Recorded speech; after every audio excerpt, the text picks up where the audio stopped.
ప్రేమైన దేవుని బిడ్డలారా, మిమ్మల్ని అందరినీ వాక్య ధ్యానమునకు ఆహ్వానిస్తున్నాను.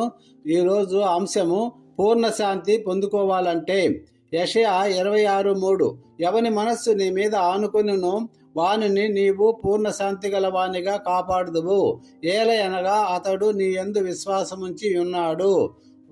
ప్రియులారా, ఒక మ్యాగ్నెట్ దగ్గరకు పిన్ను సూదులను ఉంచినప్పుడు అవి కూడా మ్యాగ్నెట్ లాగా మార్చబడి ఇతర పిన్నులను అది ఆకర్షిస్తుంది.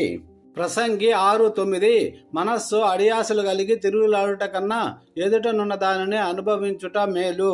మనస్సును అదుపు చేసుకున్నవాడు ధన్యుడు, పూర్ణ శాంతిని పొందుకోగలడు. పూర్ణ శాంతిని పొందుకోవాలంటే 1, నీ మనస్సును, శరీరమును, ఆత్మను దేవుని వైపు త్రిప్పుకోవాలి. యెషయా 26:3, కీర్తనలు 25:1, 143:8, 31:5, సామెతలు 23:12, సామెతలు 7:1-2. యెహోవా నీ దిక్కునకు చూచి నా ఆత్మను ఎత్తుకొనుచున్నాను. సామెతలు 23:12 ఉపదేశం మీద మనస్సు ఉంచుము, తెలివిగల మాటలకు చెవియొగ్గుము.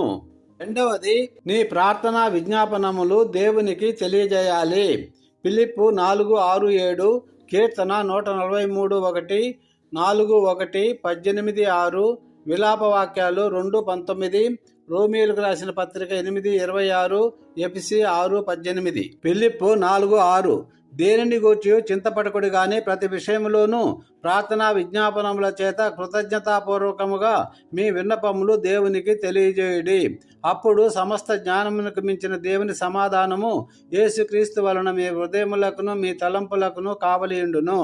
3, దేవుని ఉపదేశమును మరువక ఆయన ఆజ్ఞలను హృదయపూర్వకముగా అనుసరించాలి. సామెతలు 3:1-2 నా కుమారుడా, నా ఉపదేశమును మరువకము, నా ఆజ్ఞలను హృదయపూర్వకముగా గైకొనుము. అవి దీర్ఘాయువును, సుఖజీవముతో గడుచు సంవత్సరములు శాంతిని నీకు కలుగజేయును. యోహాను 15:5 ద్రాక్షవల్లిని నేను, తీగలు మీరు. ఎవడు నా యందు నిలిచియుండునో, నేను ఎవని యందు నిలిచియుండునో వాడు బహుగా ఫలించును. యెషయా 48:17-18 నీకు ప్రయోజనము కలుగునట్లు నీ దేవుడనైన యెహోవానగు నేనే నీకు ఉపదేశము చేయుదును. నీవు నడవలసిన త్రోవను నిన్ను నడిపించెదను. నీవు ఆజ్ఞలను ఆలకింపవలనని నేనెంతో కోరుచున్నాను. ఆలకించిన ఎడల నీ క్షేమం నది వలెను, నీ నీతి సముద్ర తరంగం వలెను ఉండును. ప్రియులారా, మీ మనస్సులను వాక్యమందు ఉంచండి. అప్పుడు నీటి కాలువలో నాటబడిన చెట్టు వలె మీరు ఫలించుదురు. ఇట్టి కృప దేవుడు మనకందరికీ దయచేయునుగాక. ఆమెన్.